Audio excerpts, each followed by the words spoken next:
And it's on. Hey again, everybody, and welcome into Talking Tuscaloosa. Luke Robinson along with Jimmy Stein as always. Jimmy, what's going on? Or how are you today? Damn it. I've said that forever. You always say, "How are you today?" Yeah.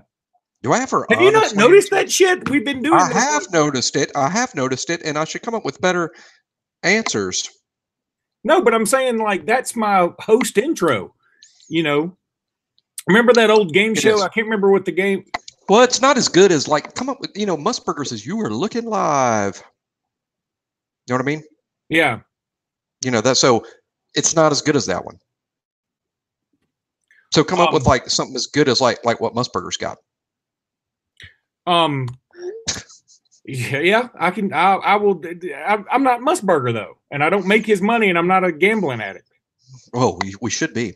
I'm excited about game. I'm not a guy that picks games. I'm not against it. I've always been kind of for it. I'm fascinated by it, actually. And as much as I live and breathe football, I've never really been good at picking games. But I'm excited to drive over to the Beau Rivage in Biloxi, which is approximately an hour from my Mobile office. And I'm excited to drive over there and participate in a day of sports booking. Is that what they call it? Is that what the snotty people call it? Sports booking? I think they call it sports booking. Yes. Okay, well, I want to go sports booking for a day, and I have low I just want to, be a part of things. I don't want to. I'm not going to go. I'm not going to bring a ton of money over there. I'm just going to enjoy it probably on an NFL Sunday because I take college football too seriously. If Alabama's got a road game, I'm not going to, and I'm not going to go over there on a Saturday. But I think a Sunday, I'm going to go over there for a few hours and bet on a few ball games and see if I can't just, win dinner. I'll play this fun game for me. This will be at gaming. I'll bring the wife over and do something like, all right, we're going to bet X amount of money. And if we win, let's take our winnings and go eat like a fancy steak dinner at a fancy Mississippi restaurant. But if we lose, then let's go eat McDonald's. See, that'll be fun to me. Something like that. How's that sound? I think you need to get more creative with your bets. More creative with the bets. Yeah. Not creative with the dinner choice on the way home. That's pretty weak. I'm just saying, if we win money and we walking out with $300, let's go spend it on dinner. But if we lose all our money, then we're punished by eating McDonald's on the way home. Speaking of punishments, should the student section and Alabama fans in general be punished because they don't show up to games? First of all, yes. Yeah, the answer to that is yes. Secondly, I left at halftime, so I should be punished too. So don't think I'm lecturing down to anyone. I left at halftime, so I'm as guilty as anyone. And I don't know what to blame it on other than to some extent human nature. It's 11 a.m. It's hot as hell. We're favored by 49. There's no drama in the game other than actually watching us compile these stats and Tua's Heisman race. And I get all the reasons that people either don't go or leave early. It makes perfect sense, actually. But we do ask the player. I mean, when Nick's going to be upset. Hey, our players have been talking about it on Twitter, so it's a very big deal, and not just one player. Several players have been discussing it on Twitter, and they're not happy with it. Therefore, that's going to get back to Nick, and Nick is going to blow up about this at some point because he supports his players no matter what. And Nick's thing is going to be, hey, look, we all ask our players to work their asses off all year and provide us this entertainment. We need to do for them too. And he's right. He's right. So I don't know. I do think we should be flogged, but it's also, I get it. I mean, hell, I left at halftime basically because I wanted to see other games. I mean, I didn't leave because I'm bored. I left because I'm like, hey, I can cram all this into my day if I, do the schedule smartly. So, we left at half and avoided a big traffic thing and got to home in time to watch other games we wanted to watch. No, okay. First of all, I'm totally with you, okay, on that. However, I will say this. There wasn't going to be a traffic issue if you had left 1 minute after kick or 1 minute after the game was over. Yes. So scratch that. True. Now, this is one of those things where it doesn't have to be mutually exclusive. You're either a shitty fan for not going or totally reasonable not to go. You can, it can be both things. There are some, yes, I think students should pretty much be ashamed of themselves. Students should be murdered. Yeah. Murdered. And I'm going to use that term accurately. Murdered. And here's the thing, because they bitch about, even when I was there, we bitched about where we were sitting. We bitched about, we don't have enough seats. We do this, we bitch that. And then when we have games, and people forget, you only have 7 opportunities to see Alabama play at home. So, I mean, it's not like he's saying, okay, a couple of games are at 11 o'clock and only really one 11 o'clock home game. I mean, big deal. Suck it up and go. We're in the high times. Now, for me, I like the fact that a lot of people didn't show up because the traffic was easier. I took my 2-year-old daughter.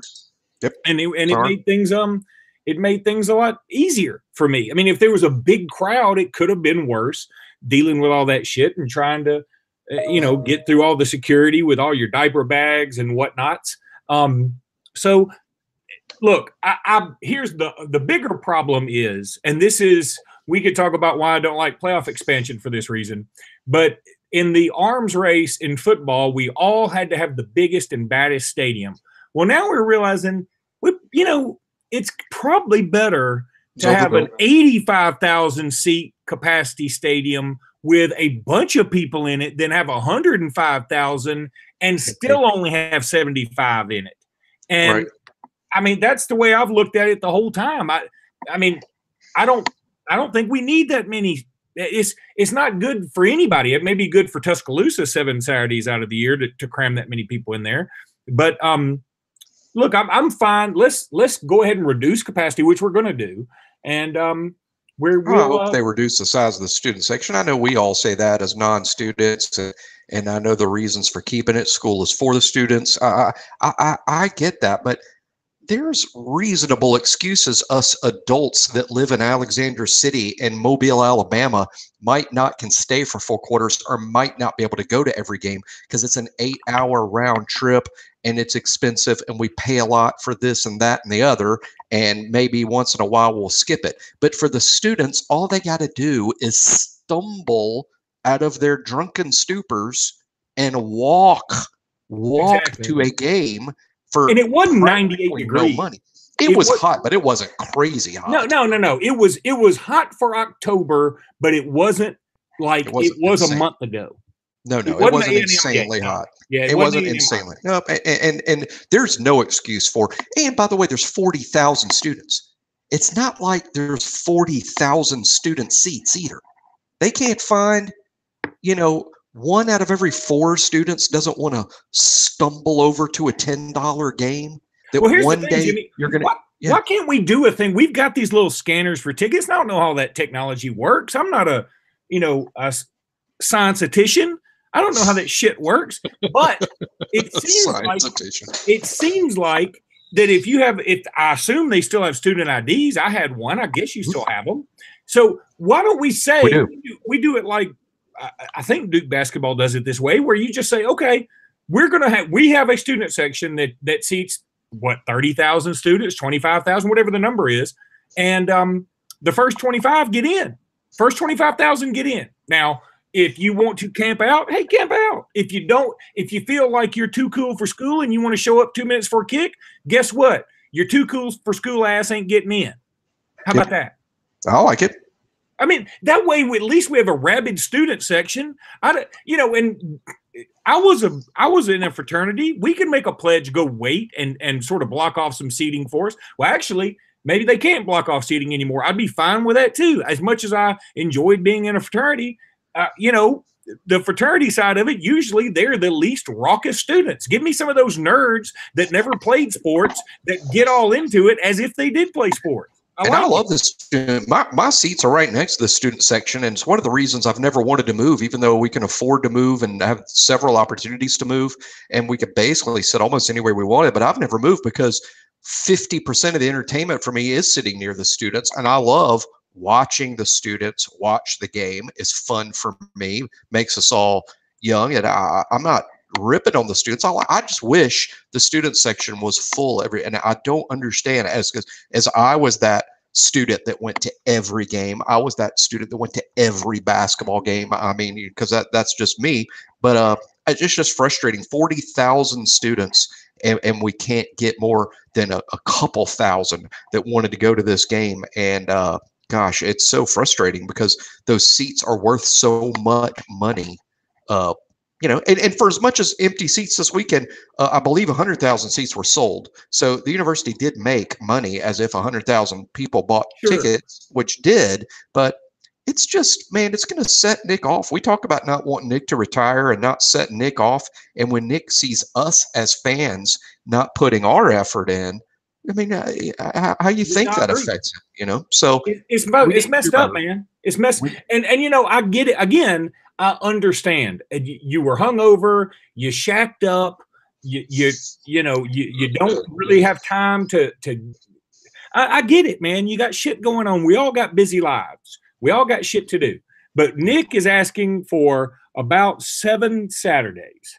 And you don't have to go to all of them, but if you don't want to be there for the 11 o'clock, damn sure don't show up for a 6 o'clock good game. If you have a ticket and you're not going to use, give it to somebody.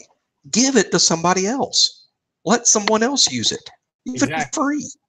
It's such a piss off, but whatever.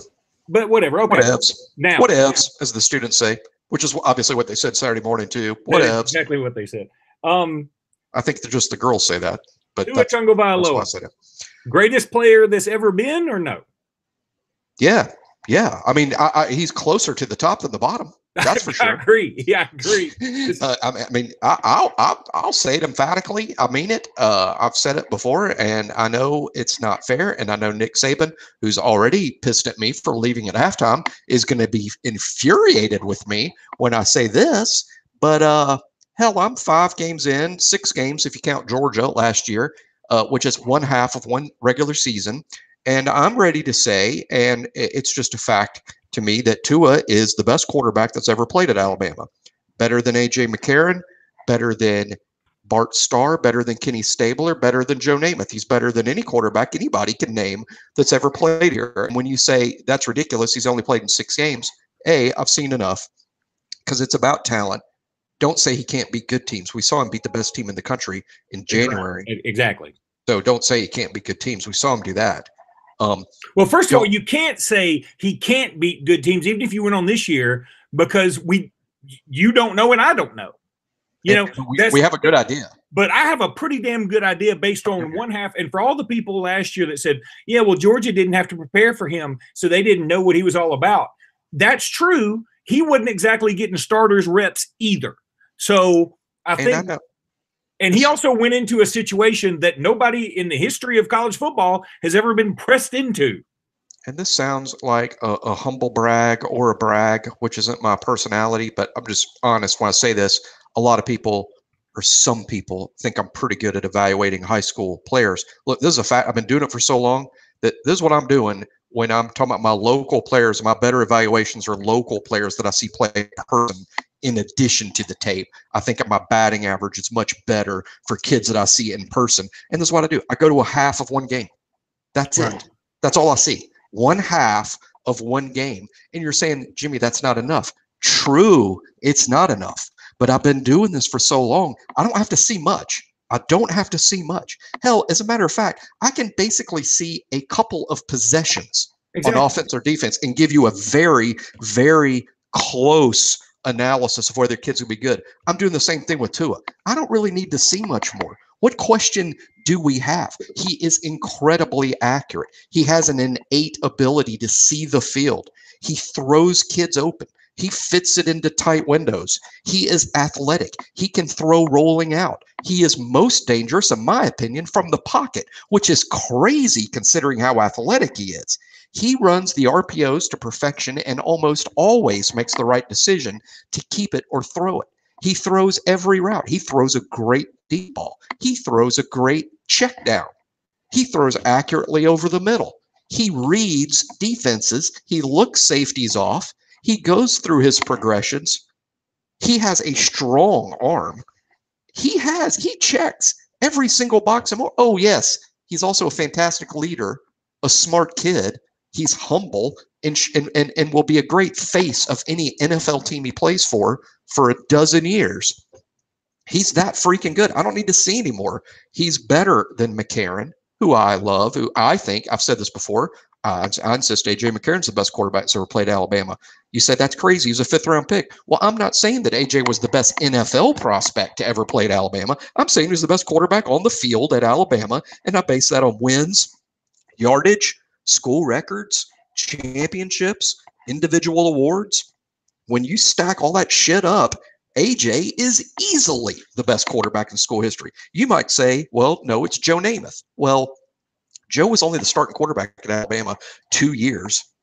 I believe we did win one national title when he was the starting quarterback, which was really cool. One. Joe Namath did not win the Heisman. Joe Namath was not invited to a Heisman ceremony. Joe Namath was not a first-team All-American at Alabama. In fact, Joe Namath was injured at Alabama and played hurt for part of his career at Alabama. Joe Namath built his quarterback fame as a professional quarterback in the NFL.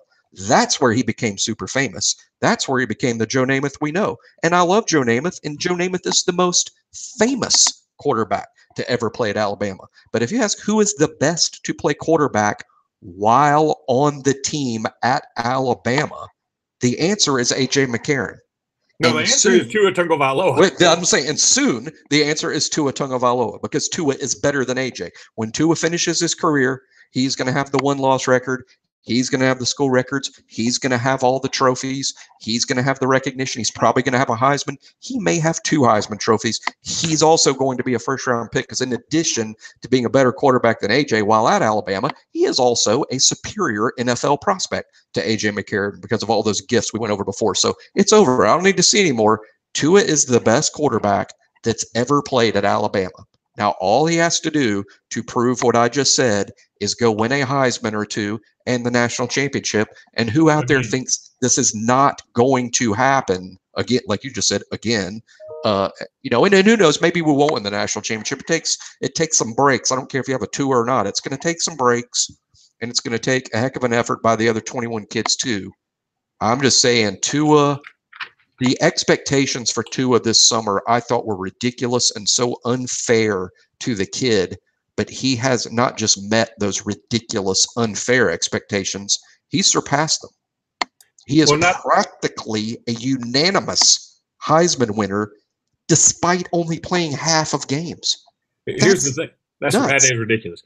But here's something. First of all, I love how you just did the cool story, bro, to Joe Namath for his national championship. Did he win one?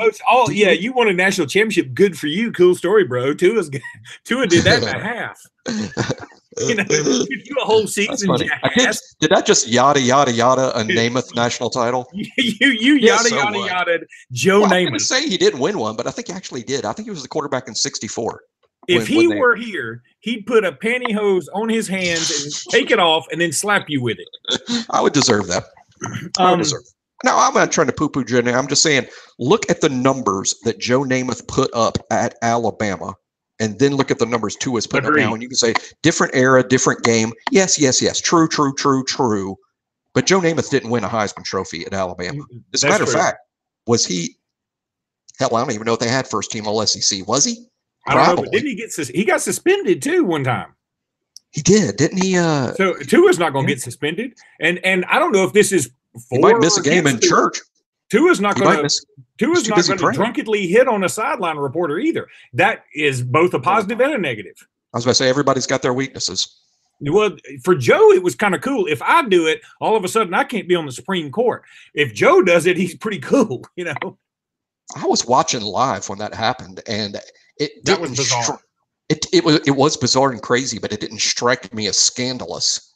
No, it certainly wasn't scandalous. I felt like this was a guy who, when drinking, he can't get the dog out of him, man. He's just got that natural dog.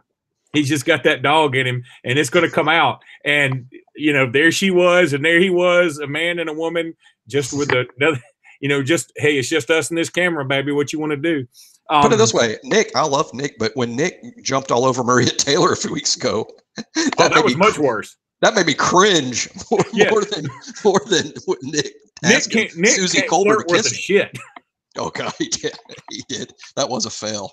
But okay, so and here's the other. Maria, you're a fine-looking woman, and it came out.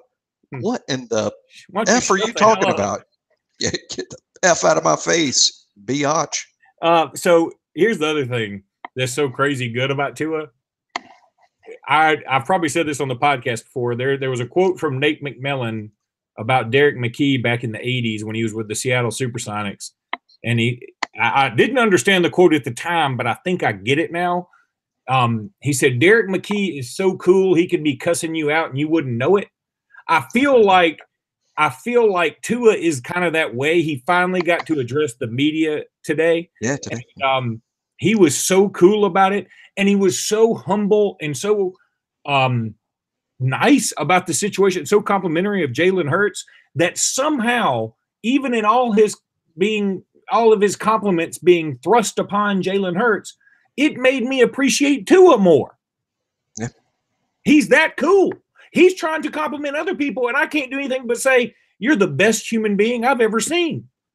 He is. He is our, and I use this as a compliment. I know some Alabama fans will hate me for saying this. I have no idea why, because I admire the hell out of it. He's our Tebow. I mean, because he's not only a potential Heisman winning national champion like Tim Tebow was, he's a fantastic human being like Tim Tebow is. And I'll gladly tell anybody, as a Christian or however you want to put it, Tim Tebow is on the short list of my most admired people. I'm in awe of what Tim Tebow does for people and what he does. And I think Tua is the same type of person. And gosh knows, that's a short list. And frankly, despite the talent and the winning, I think the best compliment I could pay the kid is, you remind me of Tim Tebow as a person. And good, man, that's the short list, man, there. There ain't many of those. No, and in a way, Tebow, I love Tebow. Okay, I like Tebow a lot, but there's something more relatable about Tua than there is to Tebow. Tebow's so, I think Tua is a very religious kid, and he's a morally centered, but Tebow is so morally centered, like it's unreachable to be where Tim Tebow, to be, if any of us were, I mean, he's got to be 30-ish, 28-ish, 29-ish. He's in that neighborhood. And I think he's 30. Yeah. Okay, and he's built like a pigmentally challenged Greek god. Yes. He's and he's never had sex. None of us could do that. Nobody on planet Earth he's can do that. He's 30 years old dating Miss Universe. It is impossible. It's impossible. I don't care. He has to have. How do you not? I mean, at some point, he's just going to, when he's dating, it's just impossible. He's going to slip and fall and land on it at some point. He's 30. It's got to. I mean, I don't see how. Anyway, that's for another podcast. With the podcast Virgin Talking Tebow. Talking Tebow. And Tebow was a virgin back when he was in the SEC. Has he addressed it since then? I think he has, and I think he's still not get those doing questions. It. His girlfriend is Miss Universe. What if she asks politely? What if she says? It would be rude to say no. It would be rude, Tim. Tim Tebow is praying, and then she comes and goes, "Hey, Tim, I just did some praying myself, and God told me you need to lay it on me." Well, then what choice does he have? I know. And I mean, I can see, here's the way I see that going down. Tim's on his knees right before bed saying his prayers, and she comes in and butt naked and says, "Tim, I've done some praying myself. God said, lay it on me." Tim looks up to the skies, and through the clouds, you see a hand with a thumbs up come through. And then they go have magical sex. I mean, he's owed. I mean, if anyone, is owed a break, it's that guy. God, even if God might send something down and say something like, "Hey, Tim, I'll look the other way for this first one. It's only going to be like 15 seconds. I mean, dude. He could say, "God, I've been on mission trips. I've now converted 38,000 people to Christianity. I've saved multiple souls. I think he's fine. I think he's fine for it's Miss Universe. It's Miss Universe, which I think would be God's answer, by the way. Yeah. God. He's like, God, is this okay? God's like, it's Miss Universe. Yes. Do you get the feeling like God looks over to maybe, St. Peter or something after talking to Tebow's like, man, this guy never shuts up. He's calling me all the time. He's a little bit like Flanders. He's a little bit like Flanders. My favorite. We're always quoting The Simpsons on here. He is Ned. And have you ever seen Ned Flanders without his shirt on? He is built like Tim Tebow. If Tim Tebow grew a mustache and married a girl named Maude.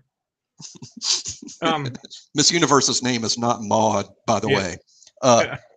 Now, Reverend Lovejoy was asleep. It was like 3 a.m. Him and his wife, the phone rings in Lovejoy's house, and he's in his sleeping cap, and he's sound asleep. It's 3 a.m., and the wife answers the phone, and she's like, honey, wake up. It's Ned Flanders. And Lovejoy like opens up one eye, and he says, oh, God, he probably stepped on a bug or something. Yeah, that is true.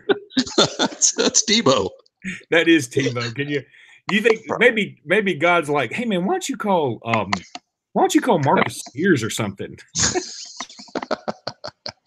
Okay, hold on. Right. Let's go back. So speaking of Jalen, weren't we complimenting Tua for being like Tebow as we said? Yeah, we were. But see, this is how. But see, like nobody can make fun of Tua for shit because you can say Tebow. I mean, I don't know this for certain, but I feel quite certain Tua is. I mean, he's not going all Kenny Stabler, but he's probably doing damage over at Alabama. Great. He's probably doing damage. I don't know if I should say it that way. I don't know. I assume his let's say in the vernacular of our grandparents, sexual damage. His dance card is probably full. Oh, and here's the thing that's about him. If Kenny Stabler's dance card was full, he would still be signing people up. Okay, he would be like, there's a back to this thing. And so, but now with Tua, I think Tua is going to be like, okay, look, yeah, I mean, we're going to go on a couple of dates, and then some good things are going to happen. But I'm a good person, but I also enjoy things that everybody else likes. That's how cool I think Tua is.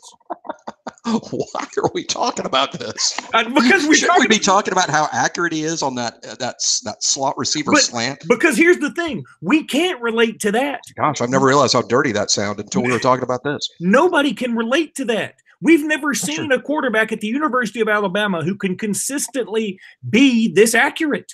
We have seen on occasion Jalen put a ball on the money. On occasion, we've seen on occasion a pass skeet through two Auburn defenders for a 99-yard touchdown between McCarron and Amari Cooper. We've seen that. We have never seen a quarterback. We've seen Brody Croyle be pretty damn accurate in his day. We've never seen a guy who's this accurate all the time, and I don't care about the competition.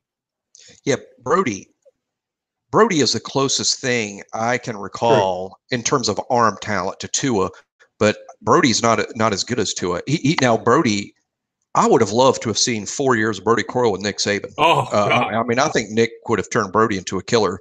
And Mike was a good quarterback coach. By the way, Mike Shule is an excellent quarterback coach. He does it for a living at the highest levels, in the NFL. So he's an excellent quarterback coach.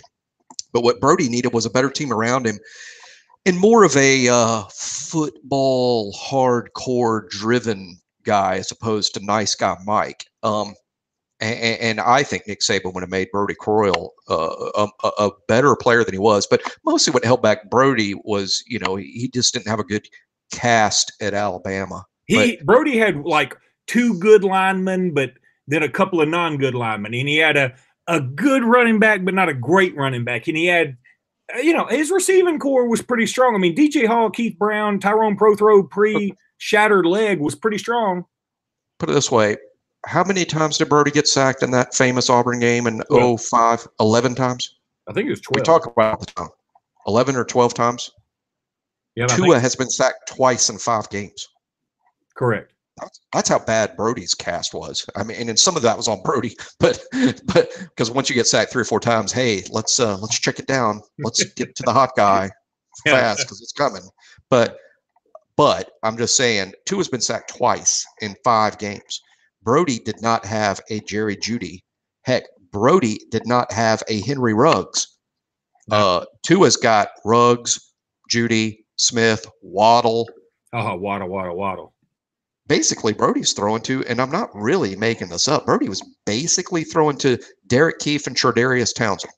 And I'm not saying that as insulting to those guys. What I'm saying is Keefe and Townsend, for a big chunk of Alabama's history, would be starting wide receivers at Alabama. They're pretty good players, But that's who Brody was throwing to, not these first-round freaks that were now piling on top of each other like cordwood. So Tua is there at a good time. His production at Alabama is going to be absurd and ridiculous and sick because of the surrounding talent. But make no mistake about it, they're not making Tua look good. Tua's making them look good. No, I agree.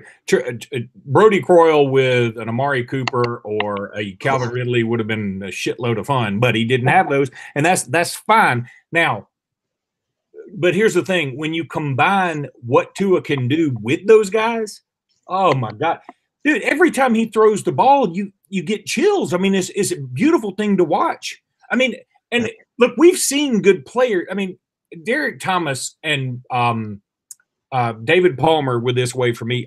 Every time I watched him play, it was much CTV, and that's what Tua is. And I'll tell you, somebody who's going up the list and he's doing it with a bullet is Jalen Waddle. That shit he was pulling the other day. What in the hell? I don't care that it was Louisiana. I don't care. People aren't supposed to do the things he's doing. Yeah, I wish I could have been more adamant about it because I'd seen him in the scrimmage. We're not supposed to talk about what's in the scrimmage, but if you remember, I came back saying things and I wanted to be more adamant about it, but I remember saying, I guarantee you Waddle will make a huge play in the Louisville game. That's how confident I was. I mean, I thought Waddle, when I saw the scrimmage, and again, I couldn't comment on it at the time, but I thought Waddle was one of the 10 best players on the team. And I never said that out loud because we're not allowed to talk about that, which is good, and I'll follow the rules. But I felt Waddle was one of the 10 best players on the whole team first scrimmage. That's 2 weeks after practice started. So I'm not surprised by anything Waddle's doing, but it doesn't make it any less amazing because that's what he is amazing. He is like Palmer, but in some ways better because he's faster. He'll be a better pro prospect because he's faster, but he's got some of that same shake and bake. His ball skills are ridiculous. How good is Waddle going to be in his junior year? You know what I hope we do with him? This is what I would do just because at this point, what do we have left to do but just screw with the rest of college football? In Waddle's junior year, Nick, I play him both ways. I Charles Woodson that dude. And yeah. And partly it's because I want to see if he can pull it off. And I would make him, okay, you're my wide receiver and my corner. And no, you're my wide receiver and my punt returner. But for several series a game, I'm sticking you out there at cornerback. And I'm telling you, he'd be a hell of a player over there. As a matter of fact, that might even be his best pro position, which is saying a lot. But I'd Charles Woodson him. And play him. I'd never let him come off the field, see if he can do it, see if he can win a Heisman after Tua wins his. Yeah. I mean, it's just magical. The whole thing is just magical right now. I don't want it to stop. All I can think about, and but here's the only thing that I want. What a time to be alive. It is. I just want to see more, and I understand it. I understand when you're up 28-0 and you're like, man, we don't want to get him hurt. I get all that. But at the same time, I mean, I look over there and I see Kyler Murray for Oklahoma, not saying I want to be just like Oklahoma, but he's out there playing as long as he can, often as he can. Maybe it's because his defense gives up a shitload of points. But I want to see a little bit more. And I guess it's a shitty complaint, and I feel guilty for saying it. Can we just have like half a quarter more of this? I mean, we only have – I mean, seriously, we only have what at most, if everything goes according to plan, we've got 25 more games of Tua Tagovailoa in Alabama colors.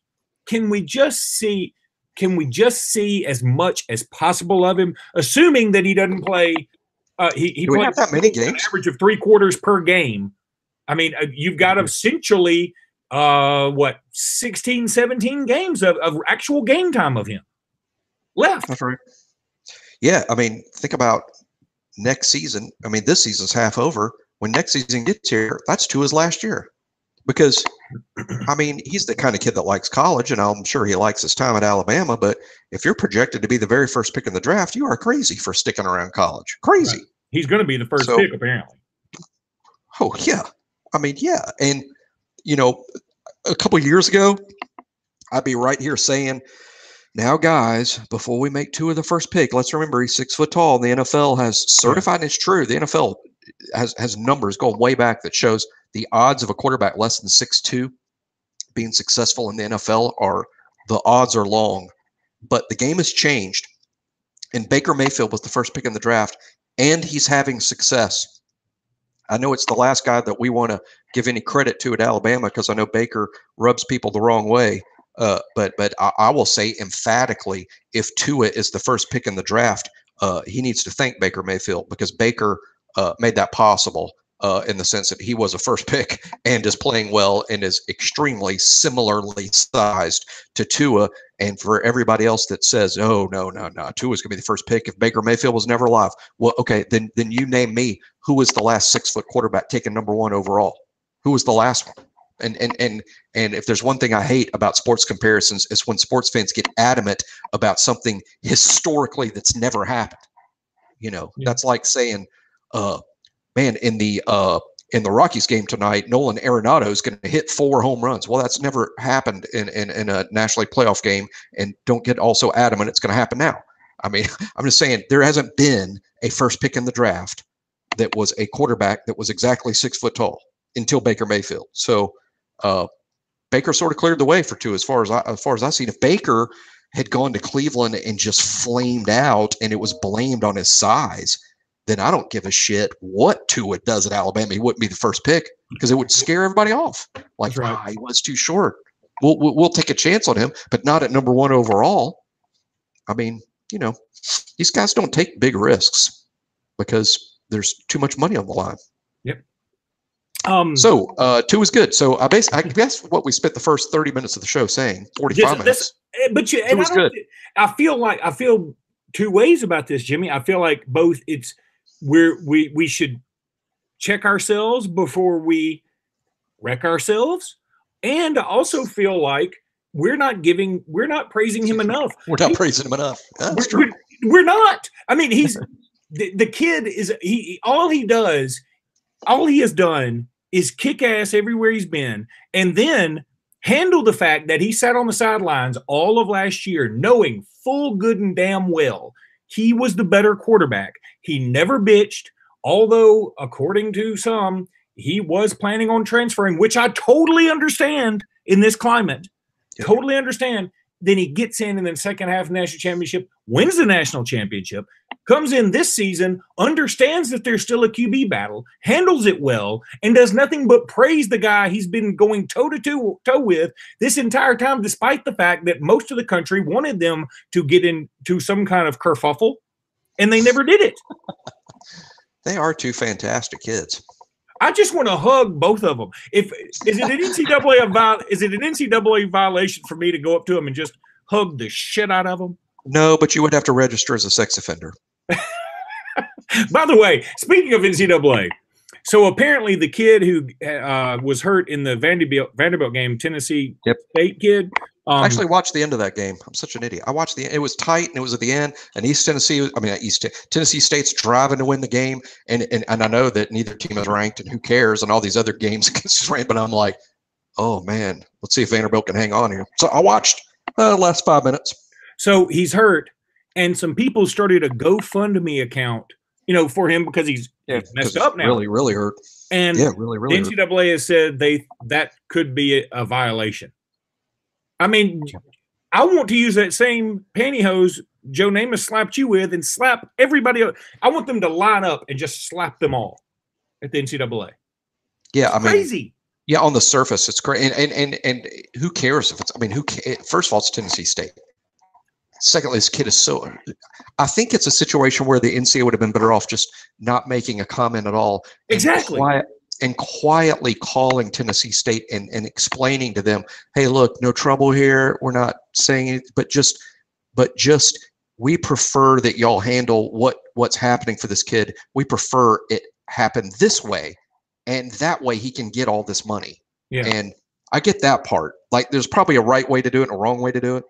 But it should have been quietly, because the NCAA looks like such a boogeyman when they appear to be this, Nazi type dictatorial organization. Like, oh, well, we're not going to give any charity to this poor kid who's gravely ill.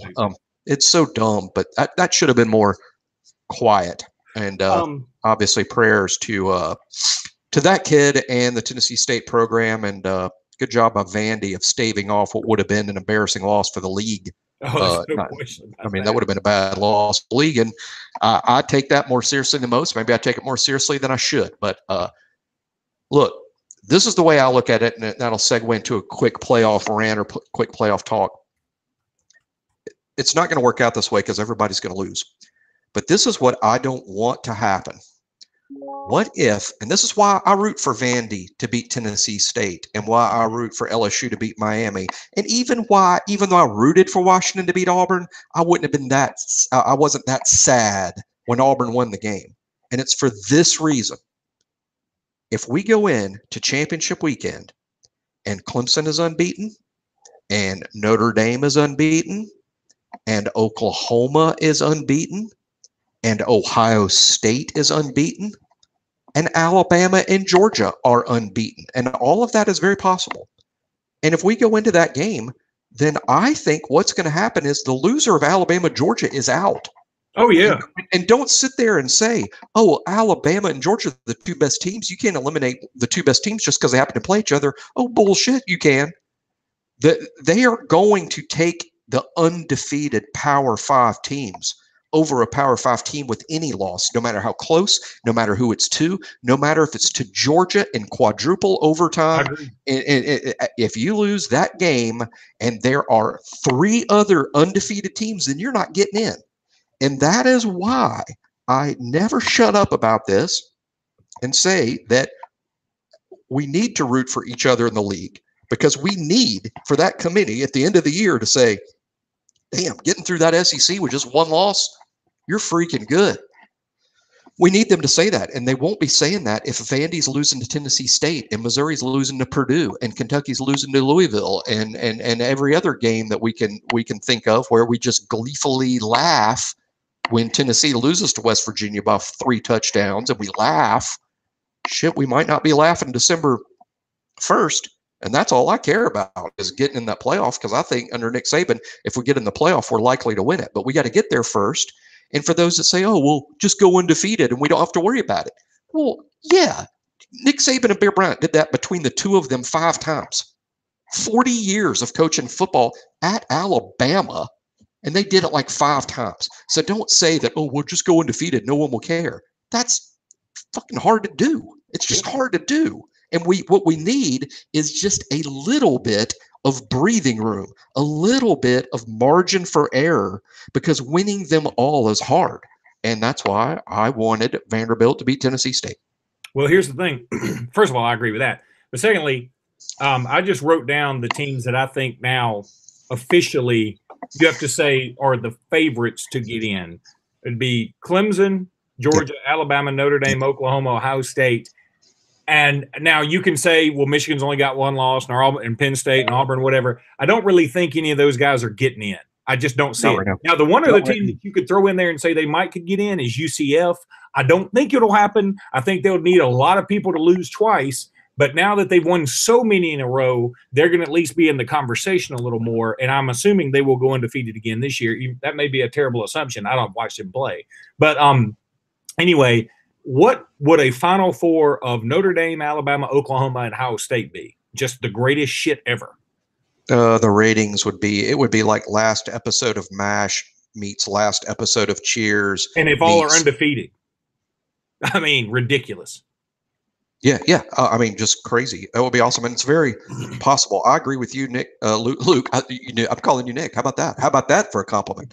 I agree with you that there is a kind of a clear hierarchy right now of maybe the first 6 or 7 teams and then a big drop off to everybody else. And those 6 or 7 to me look like, they're going to be tough to beat. I'm not really including LSU in that just yet. But here's one point about UCLF, and I know we got to go because we've been on the air for a long time praising Tua. But here's one point about UCF, and I agree with you that they have a better chance of getting in. They've won a bunch of games, and they deserve a lot of this. But I know you're not a gambler, and I know they're not playing, but let me just ask you. This is what I'm saying. Luke, you have to bet $1,000, okay? $1,000. The game is a pick'em. Nobody's favored. They're playing in Atlanta this weekend. Texas A&M versus Central Florida. Who you got? $1,000 to the winner. I'm taking Texas. You got to pick one. Take Texas Okay. A&M. So you just took an SEC team that's not even. Are they even in the top 25? Not right now. I So don't you just think. took a non. You just took. I don't think they are either. You just took a non-top 25 team to beat a team that is saying they deserve to be in the playoff. So that's why my point is about Central Florida, because you answered my question exactly as I would have answered it. What if I said this? How about another team that talks about like they're the what about Kentucky versus UCF? Ooh, I'm taking Kentucky. I like Kentucky. Now Kentucky's going to go to A&M and lose, but I like Kentucky, man. I think that Don't you? I agree with you. I think they're legit good because they have legit good players. If you don't think Kentucky's good, then that means you're saying Benny Snell's not good. You're nuts. Snell's awesome. Josh Allen is awesome. Here's the thing. I think that Kentucky, Georgia is the same day as Alabama, LSU. And how awesome would it be if it were Georgia, Kentucky for the East, Alabama, LSU for the West at night? That'd be pretty damn sweet for CBS. Oh, yeah, they would go absolutely nuts over that.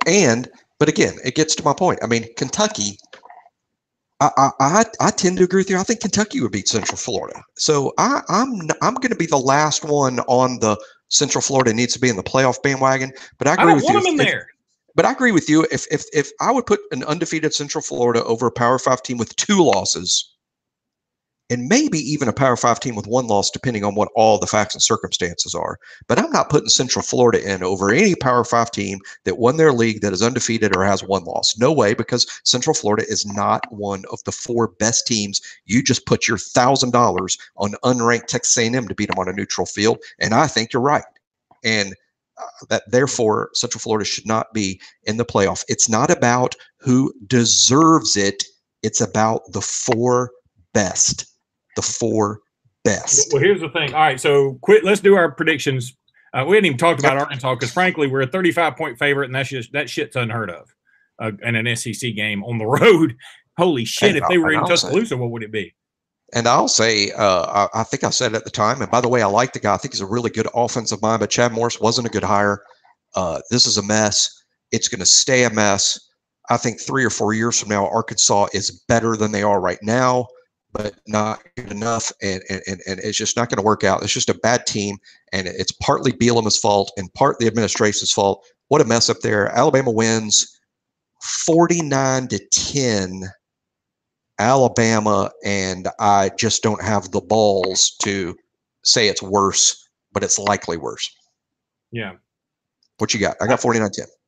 49-10. Oh, I'm going easily over 50 again. I mean, look, until we don't go over 50, and we should have against A&M, I'm going to pick, I'll say 62-3. 62-3. Yes. 62-3. You must think Tua's good. I think he's a just the right amount of sex having quarterback and fool. We did. We talked about his sex life more than his parents did.